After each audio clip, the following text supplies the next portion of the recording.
To gentleman in Verona. Verona एक Italy का शहर होता है जिसमें टू जेंटलमैन कोई और नहीं, दो बच्चों की कहानी है। राइटर अपने बीते हुए समय में जब वो वेरोना गया हुआ था तो वहाँ वो दो बच्चों से मिलता है। उन्हीं दो बच्चों के बारे में राइटर इस कहानी के माध्यम से हमसे बताना चाहता है। सबसे पहले जब राइटर वेरोना शहर में पहुँचता है तो उसे दो बच्चे रोकते हैं। वो दो बच्चे कोई और नहीं, दोनों बच्चों का नाम होता है, एक का नाम होता है निकोला, दूसरा का नाम होता है जोकैपो। निकोला जोकैपो से 1 साल बड़ा होता है। निकोला की उम्र 13 साल तथा जोकैपो की उम्र 12 साल होती है। दोनों बच्चे उस शहर में बहुत सारे काम करते हैं, जैसे बूट पॉलिश करना, फल बेचना, न्यूज़पेपर बेचना तथा विजिटर को कंडक्ट करना। इन सभी कामों को बच्चे सुबह 7-10 बजे तक या उससे भी अधिक मिडनाइट तक वह सभी प्रकार के काम को करते। राइटर को रोकते हैं। राइटर अपनी कार से जा रहा होता है। उस समय दोनों बच्चे फल बेच रहे होते हैं। उन दोनों राइटर रुकता है तो राइटर की एक असिस्टेंट या लोगी होती है जो उसे मना करते हैं कि इनसे फल मत खरीदो, हम इससे बेहतर फल वेरोना शहर में पा जाएंगे। राइटर उन्हें देखता है, वो मैले कुचेले कपड़े में होते हैं। एक ने निकोला जिन्ने जर्सी पहनी हुई थी और एक पैंट, खाकी पैंट्स को, तथा दूसरे ने ट्यूनिक को पहना हुआ था। ट्यूनिक एक तरह का कपड़ा होता है। फिर वो दोनों सब वहाँ से चले जाते हैं। ले सुबह जब राइटर अपने होटल से बाहर निकलता है और देखता है कि जो है वही दोनों बच्चे बूट पॉलिश की डब्बे पर, जो कि वह जूते पॉलिश कर रहे थे। वहाँ बहुत से लोगों की भीड़ होती है। जब भीड़ कम होती है तो राइटर उन लोगों के पास पहुँचता है। वो दोनों खुशी से राइटर से ग्रीटिंग करते हैं। ग्रीटिंग यानी नमस्कार या जो भी करते हो वहाँ की भाषा के हिसाब से, संस्कार के हिसाब से उनसे ग्रीटिंग करते हैं। उसके बाद राइटर प्रतीक्षुक होता है, उनसे कुछ बातें करना चाहता है। राइटर पूछता है कि मैं सोचता था कि तुम लोग अपनी जीविका के लिए केवल फल ही बेचते हो। तो वो कहता नहीं सर, हम लोग बहुत सारे काम करते हैं, हम विजिटर को भी कंडक्ट करते हैं। तो राइटर कहता है तो ठीक है, आप तुम मेरे साथ मुझे घुमाओ या मेरे साथ चलो।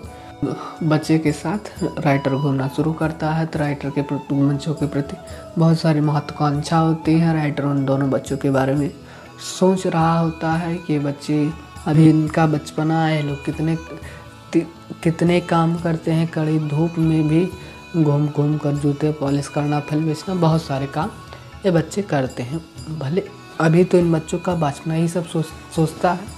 बाद में कहानी और आगे बढ़ती है। एक रात राइटर बस से जा रहा था तो दिखता है वही दोनों, एक बच्चा जो है कहा हुआ वहाँ बैठा होता है, तभी दूसरा बच्चा वहाँ था। उससे पूछता है कि भाई तुम इतना लेट आज कहाँ हो गए? तो उससे पूछता है मैं बस का इंतज़ार कर रहा था ताकि मैं अपने बचे हुए न्यूज़पेपर को बेच। राइटर उन्हें देखता है, फिर राइटर उन्हें देखता है, उनके थोड़ा दयालु भाव होता है। तो राइटर उनसे कहता है कि तुम लोग शायद थक गए होगे, तुम लोग को आराम की ज़रूरत है। तब निकोला कहता है कि हमें किसी तरह की परेशानी नहीं है, हम आपको कष्ट में नहीं डालना चाहते। फिर उन दोनों राइटर और बच्चों के बीच में कुछ बातें होती है। फिर बच्चे कहते हैं कि सर, हम शनिवार को एक साइकिल को रेंट पर लेते हैं और हम किसी दूर शहर में जाते हैं। या आपके पास कार है क्या? हमें आप कल वहाँ तक छोड़ देंगे? राइटर बोलता है ठीक, मैं तुम्हें कल वहाँ तक छोड़ दूँगा। अगले ही सुबह राइटर उन दोनों को कार में बिठाकर वहाँ तक छोड़ने ले जाता है। राइटर के मन में बहुत ही इच्छा होती है, वह जानना चाहता है कि आखिर ये बच्चे इतने पैसे कमाकर या इतनी मेहनत करके क्या करना चाहते हैं, या फिर वो अमेरिका घूमना चाहते हैं या घर खरीदना चाहते हैं। आखिर उनकी क्या इच्छा कि वो लोग इतनी मेहनत करना चाहते हैं। इसी सब इच्छाओं और ईगरनेस, महत्वाकांक्षाओं के साथ राइटर उन्हें लेकर जाता है। वह पहाड़ी इलाकों के गांव में पहुंचते हैं तो वहाँ राइटर्स को कहते हैं आप रुकिए, हम अभी कुछ देर में आते हैं। कुछ मिनटों बाद राइटर उनके पीछे जाता है। वह देखता है कि वह दोनों बच्चे एक जगह बैठे हुए होते हैं जहाँ एक लेडी है हॉस्पिटलाइज होती है, जिसका इलाज चल रहा होता है। ये दो बच्चे और जो लेडी लेटी हुई थी वो कोई और नहीं, उनकी बहन थी जिसका नाम लूसिया था।